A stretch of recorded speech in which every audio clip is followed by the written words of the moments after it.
Friends, welcome to defence matrix. तो एक काफ़ी इंपॉर्टेंट न्यूज़ जो है वो निकल कर सामने आ रही है। अमेरिका द्वारा एक आर्म्स एड पैकेज जो है वो तैयार किया जा रहा है इंडिया के लिए, जो कि करीबन $500 मिलियन का हो सकता है, जिसके अंतर्गत कुछ इंपॉर्टेंट वेपन्स जो हैं वो अमेरिका हमको प्रोवाइड करा सकता है, जिसकी लिस्ट जो है वो तैयार करी जा रही है। तो ये एक शुरुआत है जहाँ पर अमेरिका द्वारा कोशिश करी जा रही है कि इंडिया को रशिया के पाले से हटाकर अपने पाले में रखा जाए और चाइना के अगेंस्ट में एज अ डेटरेंट इंडिया को डेवलप किया जाए, या फिर कह सकते हैं कि चाइना को चेक में रखने के लिए इंडिया को एक पावरफुल मिलिट्री पावर की तरह रखा जाए ताकि यूएस पर खुद लोड कम पड़े।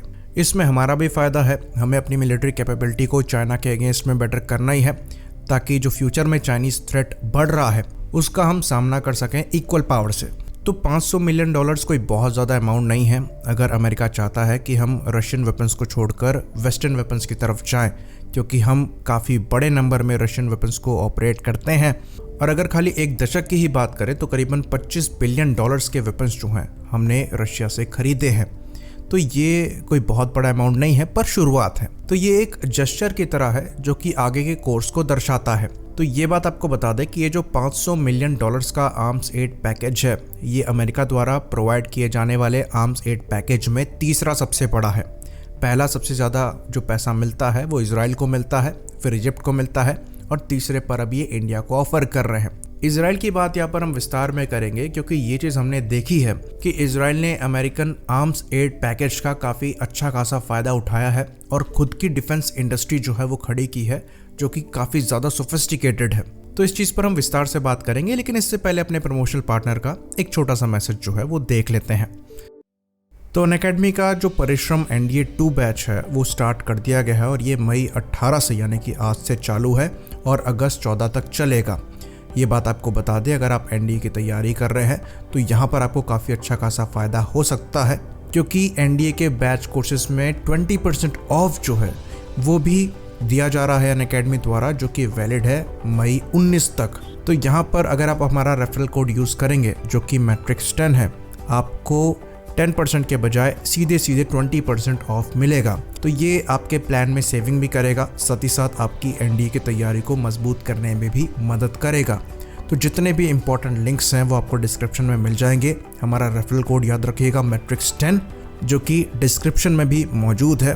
तो अपनी तैयारियों को और मजबूत करें परिश्रम NDA 2 के साथ, जो कि 18 मई से 14 अगस्त तक चलने वाला है, और लिमिटेड 20% ऑफ ऑफर का भी फ़ायदा उठाएं। आपकी तैयारियों के लिए बेस्ट ऑफ लक। तो पार्ट 1 में हम डिस्कस कर रहे थे इजराइल के आर्म्स एड पैकेज की। तो ये बात आपको बता दें कि अमेरिका द्वारा करीबन $3.1 बिलियन एनुअली दिया जाता है इजराइल को as an arms aid package, और $500 मिलियन एक्स्ट्रा दिया जाता है रिसर्च एंड डेवलपमेंट के लिए। तो ये joint US Israel research and development package है, जो कि खर्च किया जाता है सोफिस्टिकेटेड मिसाइल डिफेंस सिस्टम्स को बनाने के लिए, ड्रोन्स को बनाने के लिए, और इसका अच्छा खासा आउटपुट जो है वो भी दिखाई दिया है। तो इजराइल ने एक्चुअली जो एड मिल रहा था उसका अच्छा खासा यूटिलाइजेशन किया है अपनी डिफेंस कैपेबिलिटी को बढ़ाने में, और अब उनके जो इंडिजिनस वेपन्स हैं वो इतने ज़्यादा कैपेबल हो गए हैं कि US मिलिट्री भी उन्हें प्रेफर करती हैं अमेरिकन वेपन्स के अगेंस्ट, और इसके कई एग्जाम्पल्स जो हैं वो मौजूद हैं। वहीं पर हम अगर दूसरे बेनिफिशियरी की बात करें, यहाँ पर हम इजिप्ट की बात कर रहे हैं, तो उनके द्वारा अपॉर्चुनिटी को कुछ खास यूज़ नहीं किया गया है और अभी भी वो अपने वेपन्स आर्म्स को लेकर डिपेंडेंट हैं दूसरी कंट्रीज़ पर। तो वेस्टर्न कंट्रीज़ द्वारा कोशिश करी जा रही है इंडिया को रशिया की साइड से हटाने के लिए, जिसके लिए जो सबसे पहली कोशिश है वो ये है कि इंडिया की जो डिफेंस इक्विपमेंट की डिपेंडेंसी है रशिया पर, उसे कम करने की कोशिश करी जाए। और ये चीज़ खाली वेस्टर्न साइड से शुरू नहीं की जा रही है, इंडिया द्वारा पहले से ही कोशिश करी जा रही है कि रशियन इक्विपमेंट पर जो डिपेंडेंसी है उसको कम किया जाए, और आत्मनिर्भर भारत के गोल के अंतर्गत इंडिया किसी भी दूसरी कंट्री पर अपने आर्म्स और वेपन्स के लिए डिपेंड नहीं होना चाहता। और ये नया नहीं है, पिछले 6-7 साल से हमारे द्वारा कोशिश करी जा रही है कि जितना कम से कम बाहर के वेपन्स को इंपोर्ट किया जा सके उतना किया जाए। तो वेस्टर्न कंट्रीज यहाँ पर हेल्प कर सकती हैं कि इंडिया का जो आत्मनिर्भर बनने का पेस है उसे बढ़ा सकती हैं अपने असिस्टेंस से और जॉइंट रिसर्च और डेवलपमेंट प्रोजेक्ट से। तो इंडिया को मिलिट्री एड के अंतर्गत वेपन्स नहीं चाहिए, हमें टेक्नोलॉजीज चाहिए, साथ ही साथ रिसर्च और डेवलपमेंट प्रोजेक्ट्स चाहिए जिसके अंतर्गत हम फ्यूचर की टेक्नोलॉजीज को डेवलप कर सके। और ऐसे कई प्रोजेक्ट्स जो हैं वो चल भी रहे हैं। जेट इंजन टेक्नोलॉजी को लेकर हमने चीज़ें डिस्कस करी। इंडिया फ्रांस के साथ मिलकर अपने फ्यूचर इंडिजिनस फाइटर के लिए जेट इंजन्स जो हैं वो डेवलप करेगा। साथ ही साथ अमेरिका के साथ मिलकर हमारे द्वारा स्वार्म ड्रोन टेक्नोलॉजी पर भी काम किया जा रहा है। तो बहुत ज़रूरी है कि यहाँ पर इजराइल को एज अ मॉडल यूज़ किया जाए और अगर अमेरिका द्वारा आर्म्स एड प्रोवाइड करी जा रही हैं तो उनका प्रॉपर यूटिलाइजेशन हो। और इसे एज अ नेगेटिव नहीं देखना चाहिए। हमें उनसे वेपन्स नहीं चाहिए, लेकिन उनकी एक्सपर्टीज़ को हम यूज़ कर सकते हैं अपने खुद की एक्सपर्टीज़ को बढ़ाने के लिए, जो कि बेस बनेगा हमारे फ्यूचर मिलिट्री इंडस्ट्रियल कॉम्प्लेक्स का। पर यहाँ पर हमें केयरफुल स्टेप्स लेने पड़ेंगे। बहुत ज़्यादा भी हेल्प यूएस से लेना सही नहीं होता है। हमें उनका पेट्रन नहीं बनना है, जैसे कि पाकिस्तान द्वारा किया गया कि उनके इक्विपमेंट को लेकर उन्हीं की टर्म्स एंड कंडीशन के हिसाब से यूज़ किया जाए और अगर वो फॉलो ना हो तो उनके द्वारा कभी भी सप्लाई को कट करके एक वल्नरेबल स्टेट में हमें छोड़ दिया जाए। साथ ही साथ हमें इजराइल मॉडल को एक्सेप्ट करना है, पर उनकी तरह नहीं करना है कि वो भी अमेरिका पर इतने डिपेंडेंट हो गए थे कि खुद के इंडिजिनस प्रोजेक्ट्स में भी उन्हें अमेरिका की मंजूरी नामंजूरी का ख्याल रखना पड़ा। और यही कारण है कि जो एम्बिशियस लावी प्रोजेक्ट था, जो कि काफ़ी अच्छा फाइटर था, उसे ड्रॉप करना पड़ा क्योंकि वो अमेरिकन F-16 का कॉम्पिटिटर निकलकर सामने आता। तो एक बैलेंस्ड अप्रोच की बहुत ज़रूरत है। रशिया के साथ भी रिलेशंस को मेंटेन करना बहुत ज़रूरी है क्योंकि कई ऐसी क्रिटिकल टेक्नोलॉजीज़ हैं जो कि अमेरिका हमें कभी भी प्रोवाइड नहीं कराएगा, पर रशिया से मिल सकती हैं।